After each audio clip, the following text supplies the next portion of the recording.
This day in sports history. This episode is brought to you by the Sterling Soap Company. Sterling Soap is 100% natural and with a variety of bath soaps, shave soaps, beard balm, lotions, cologne, and many more personal care products in a large variety of scents, you're sure to find something that's perfect for you or that special someone in your life. Check them out at sterlingsoap.com. This episode is brought to you by Firefly Books, and with you being a sports fan just like me, here's 2 suggestions for your next great sports read. If you love basketball, then you need to add Dave Zarum's book, NBA 75, The Definitive History. Uncover untold stories of triumph, controversy, and the greatest stars of the game. From the league's humble beginnings to its modern glory, it is a courtside seat to 75 years of NBA history. And if you're a golf fanatic, then you gotta check out Matt Adams' book, The Golf Round I'll Never Forget. I've used it as a reference in this podcast over the past year for lots of stories that I've done, and I can tell you from experiencing it, this is a great book. Relive 50 of golf's most memorable moments through the eyes of the legends themselves. It's the closest you'll ever get to walking the fairways with the greatest to ever play the game. Grab your copy of NBA 75 or The Golf Round I'll Never Forget, available from Firefly, wherever you get your books. It's July 18th, and on this day in 1999, it was an implosion of epic proportions, like watching a train wreck in real time. Tough to watch, yet too compelling to look away. When Jean Van de Velde came to the 18th hole at Carnoustie, he had a 3-shot lead. He could finish the hole with a double bogey 6 and still pack the claret jug in his golf bag and carry it back to France. Instead of playing safe and hitting a 5-iron off the tee, though, and just putting the ball out on the fairway, he pulled his driver out and sent his tee shot into the rough, just shy of a burn in front of the 17th tee. No worries. He had shots to play with, plus he'd played this hole pretty well in his 3 previous rounds with a par and 2 birdies. He was brimming with confidence. The Greek tragedy that this turned into really began to take shape with his second shot. Instead of playing safely, hit a wedge to the short grass, well, he got a little bit too cavalier with this second shot. The thick grass grabbed the hosel of his iron, opened the face, and he sliced it badly with the ball ricocheting off the grandstand, hitting a rock and then coming to rest in front of the berry burn.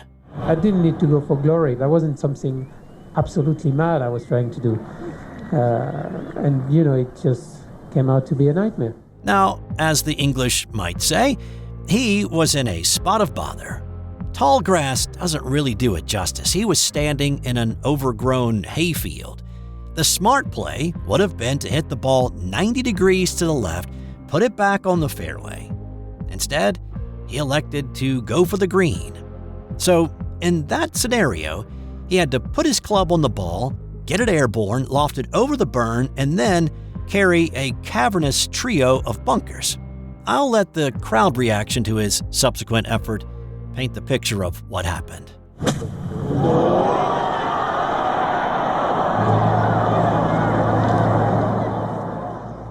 And as you could probably guess by that reaction, the tall hay grabbed Van de Velde's wedge, slowed his clubhead speed down to that of a school zone, and the ball went about 300 yards into the burn, which is a spring of water with high banks.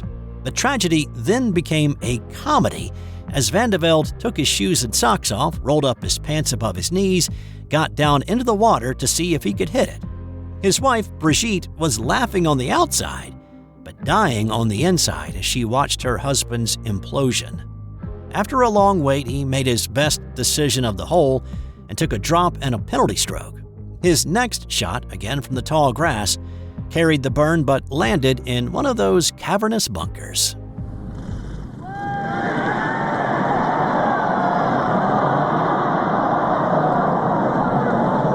Now he needed to hole out from there to win or get up and down to make the playoff. His ball was about 18 inches away from his playing partner's ball. If only he could have duplicated Craig Perry's shot out of the bunker that dove into the cup for a birdie, securing his fourth-place finish. then all of this ridiculousness would have been forgotten about. But instead, Velde hit a subpar bunker shot to about 8 feet, but he did manage to roll in the knee-knocker putt for a triple bogey 7 and into a tie for the lead with Paul Lowry and Justin Leonard. Lowry had actually started the day 10 shots behind Velde. Leonard, thinking that he needed to be aggressive on 18 when he'd walked up to the tee about 45 minutes before, gambled with his second shot at 18 but found trouble and he made bogey. If he'd played it safe and made par, no playoff would have been needed.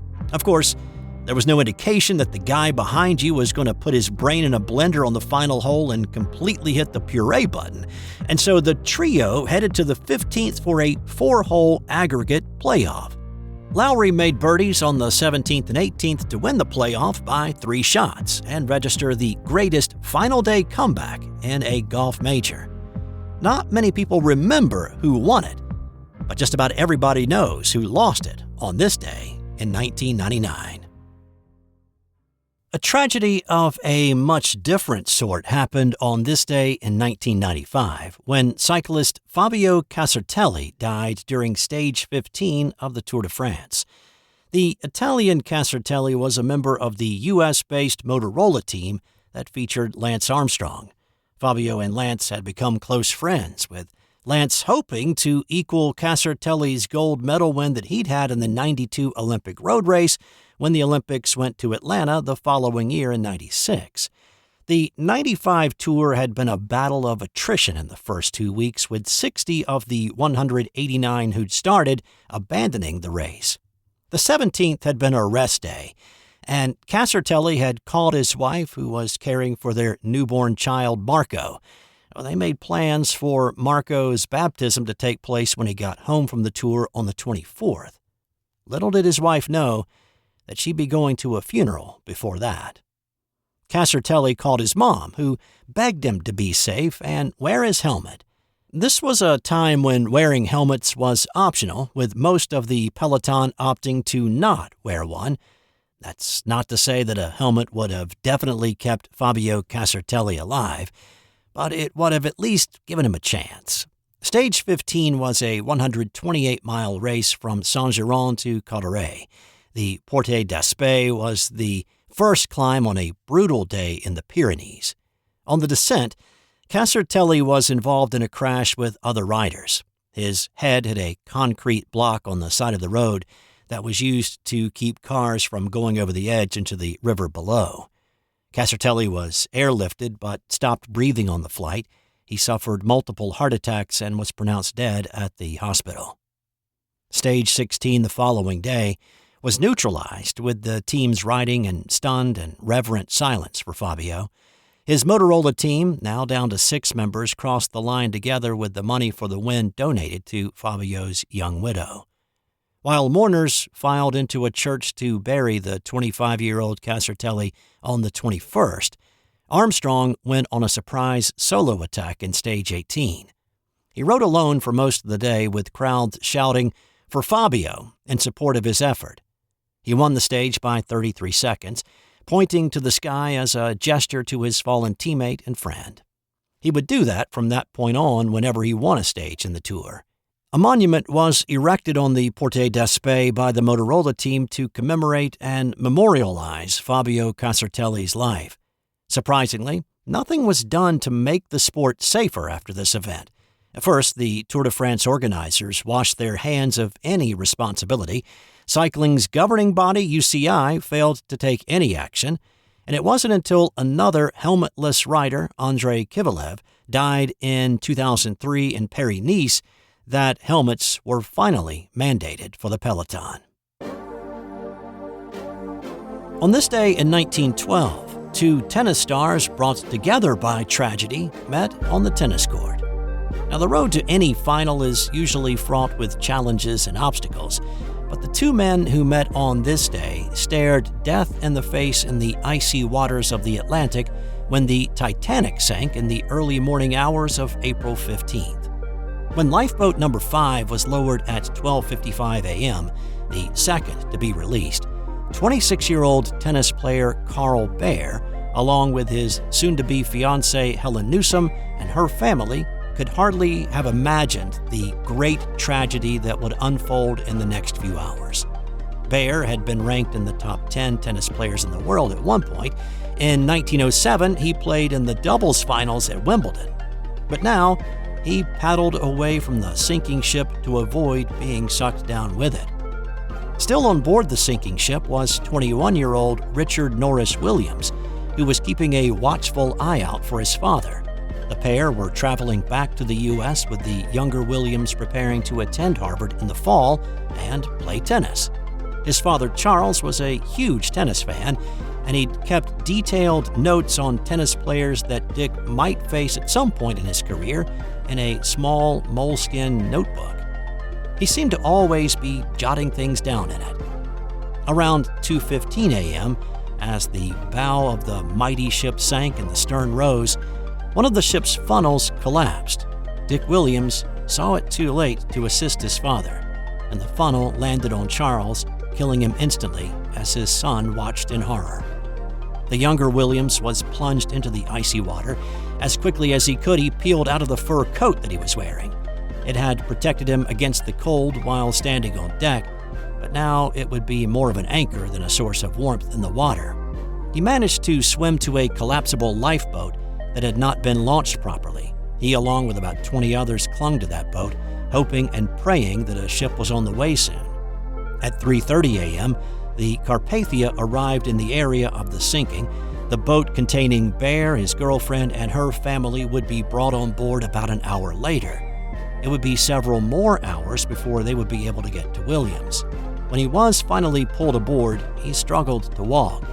When he began to warm up, his legs were a worrying shade of purple, and the pain was intense, like tiny little pins being poked in and out. Carl Baer knew who Williams was, and when he saw him on board, he talked to him and realized that he needed more than a glass of brandy to warm up. He needed somebody to look at his legs. When a doctor examined him, he told Williams that his legs would need to be amputated. Williams refused that advice, saying, "Doctor, I cannot lose my legs. I'm going to need them." He had to get up and walk almost constantly to restore the blood flow back to his legs. Carl helped him, carrying a lot of Dick's weight as they walked the deck of the Carpathia. It sailed into port on April 18th with 705 survivors on board.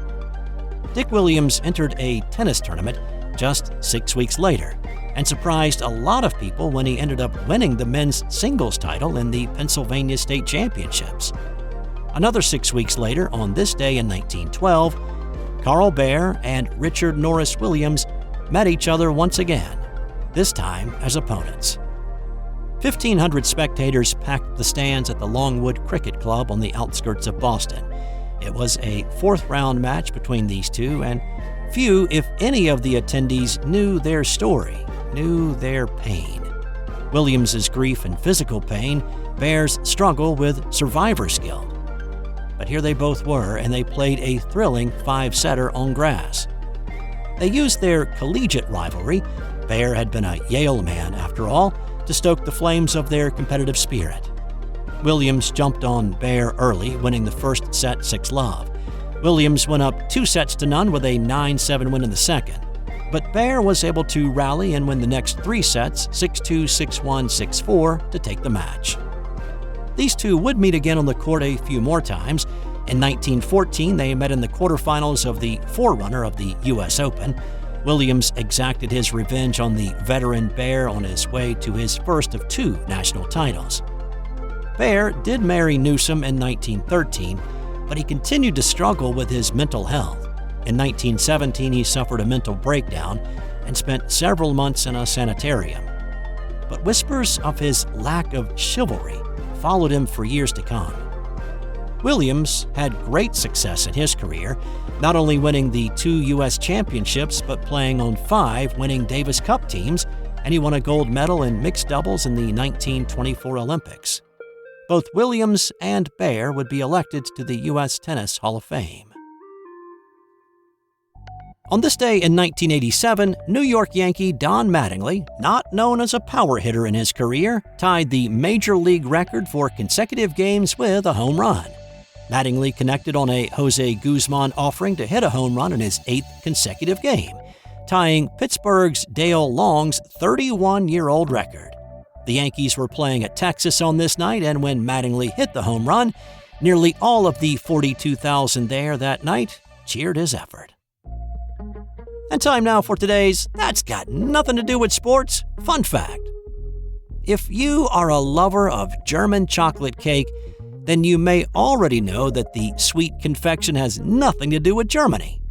2 of the main ingredients, pecans and coconut, have zero to do with Bavarian cuisine.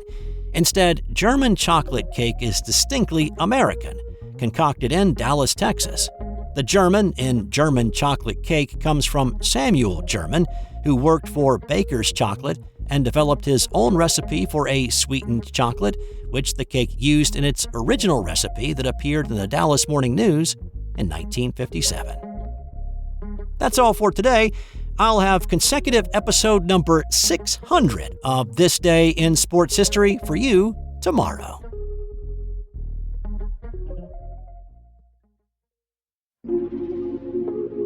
This has been an original Thrive Suite production.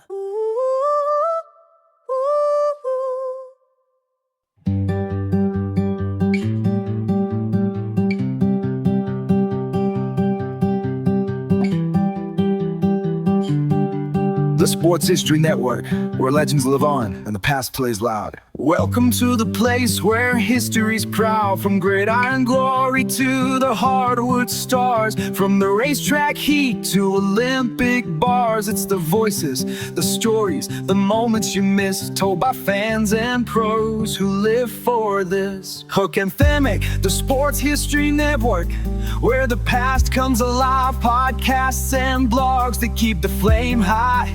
From Babe to Brady, Alley to the Dome. If it's history and sports, then this is the home. SportsHistoryNetwork.com, the headquarters of sports yesteryear.